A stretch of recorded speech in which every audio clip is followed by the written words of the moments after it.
have got one of the most beautiful shops in the town, of course. Thank you very much. I'm stunned because I missed this entirely because it's Rupert Murdoch and he is the Mr. Burns of the media world, so I try to avoid reading too much of that time stuff. Making your little stand. But you yourself, you said that it was one of those things where, you know, people do come in and talk to you a lot, and because the town is sort of, well, let's just say village is loved, there's a lot of interest. It does seem, I was reading the article, it does seem like it could go, it's sort of in one way it's saying, this is fantastic, everybody's happy, everybody's doing great.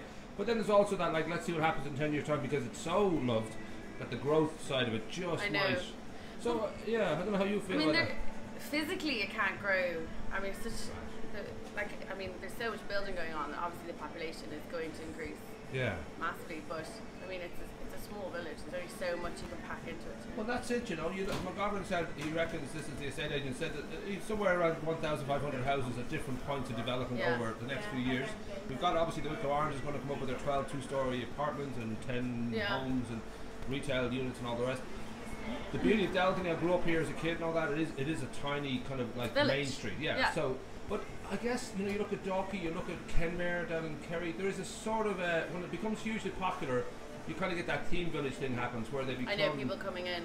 Yeah. That's happening in Greystones though. I mean, I'm Greystones born and bred, and when I was a kid it was a village.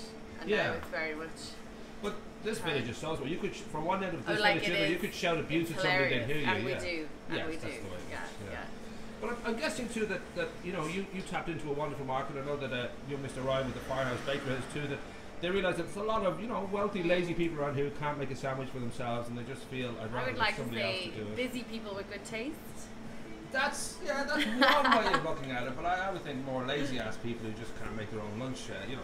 But it is a great thing because there is that sort of I was surprised, I was delighted when I realised, oh, this is doing really well. This is you know, a different kind of era, because when you grow up and you're having sugar sandwiches, you never imagine there'll be a time where there'll be really beautiful little, you know, kind of delis and all that in the town. And I know, and the market would be there for it.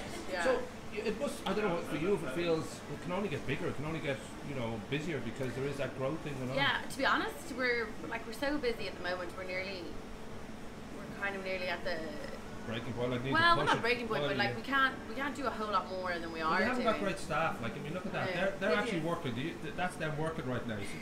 Jason's actually eating something as well. He's a tester. Perfect. He's making sure nothing goes wrong. There's no. Yeah.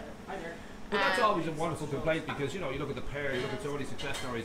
The idea is that you get to that point where you're just out the door. Yeah. And, you know, well, here, like the idea for here, kind of nearly. I used to work in. I don't know if you remember Le Paysan, which is where the Happy Pair is now, the French place. Yes.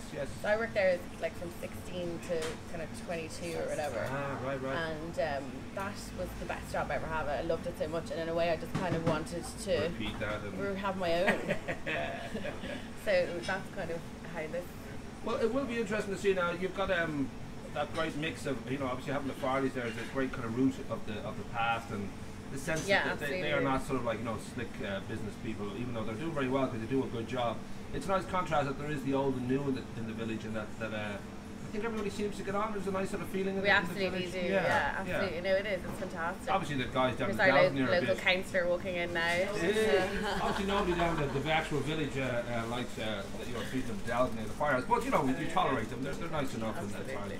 No, it's great, and like I mean, I had kind of planned to open in Delgany it was probably 9 months before I actually got open, and that's around the time the Firehouse opened. So we all kind of, there was an influx at a similar time. Within a year, we all kind of opened, right. And it was it just all works really well. Like we all kind of complement each other, and the fact that this is all takeaway. I mean, we do no speed in, food to go. Everything's to go. People can still pull up now. I don't know for how long because the parking is pretty crazy. It's funny we should be talking about people who are too rich and lazy to make their own lunch or make their own sandwiches anymore. It's just, you know, you get a Please don't abuse my customers.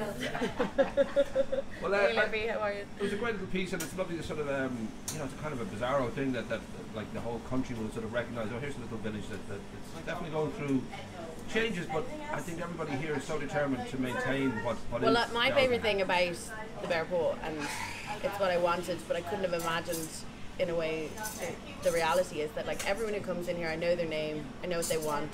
It's very much a neighbourhood deli, which is amazing. And like even the new people, like there's people moving into Thorndale and some of the new developments, and we're getting to know them already within a few weeks of moving in, their names and what they want, and they're right, like whether they're on soya or no butter on their roll or whatever, and like it's just, I love that. Like for me, that I get a big kick out of that. It's just, I think it's getting to the point where it's almost perfect, because I know your petition to get rid of Shane and Caroline, that worked out. So they're, I am devastated. They're like pretty much. I can't say like having parents next door because they'd kill me. Well preserved brother and sister, older brother and sister with lots of wisdom. Yeah, but the new, I've met the new nurses and they're fantastic as well. So I wish them all the best. Well, over the years, I would watch. It'll be interesting to see. Obviously, as I said, people are very keen to maintain what makes Delgany so kind of sweet and beautiful and all that. And I know there's a bit of a fight here and there for just maintaining that is going to be difficult. It's such a hard balance because you don't want to see like things like the Wicklow Arms sitting there empty and derelict is awful to watch. And the fact that it's listed, like they can't really touch the outside, so it has to be preserved in some way. So I would love to see something going in there, and I think anyone in business around here would say that you, like it doesn't look good for the village to have all these kind of empty. But then obviously overdevelopment is the problem with the roads. Like the roads are. But I think it'll be kind of fascinating to watch over the next. It'll be fascinating to watch over the years, especially I think these next 5 to 10 years. As the article said, are kind of a crucial time that everybody wants the same thing. They want it to stay as it is, but you have to say that you got to allow for growth. But people want to live here, which is great. Yes. So that's the compliment. Can you afford to live here 425? I live upstairs, so then you're rocking.